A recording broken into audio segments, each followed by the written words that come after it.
मैंने कहा वो प्यार के रिश्ते नहीं रहे।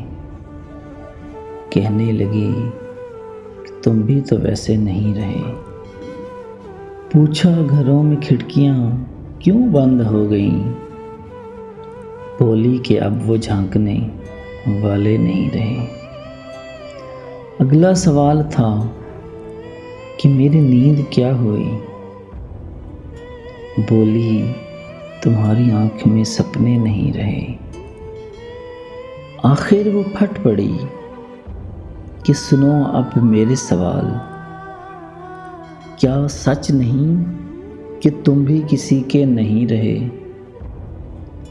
अब मुद्दतों के बाद ये आए हो देखने, कितने चिराग हैं अभी कितने नहीं रहे।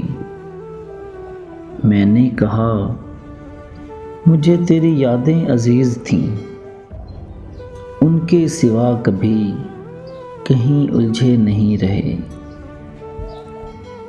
क्या ये बहुत नहीं कि तेरी याद के चिराग इतने जले कि मुझ में अंधेरे नहीं रहे। कहने लगी तसल्लियाँ क्यों दे रहे हो तुम। क्या अब तुम्हारी जेब में फादे नहीं रहे। मैंने कहा जो हो सके करना हमें माफ़। तुम जैसा चाहती थी हम ऐसे नहीं रहे।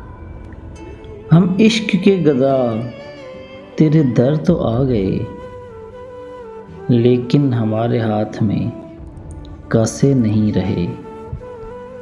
मैंने कहा वो प्यार के रिश्ते नहीं रहे। कहने लगी कि तुम भी तो वैसे नहीं रहे।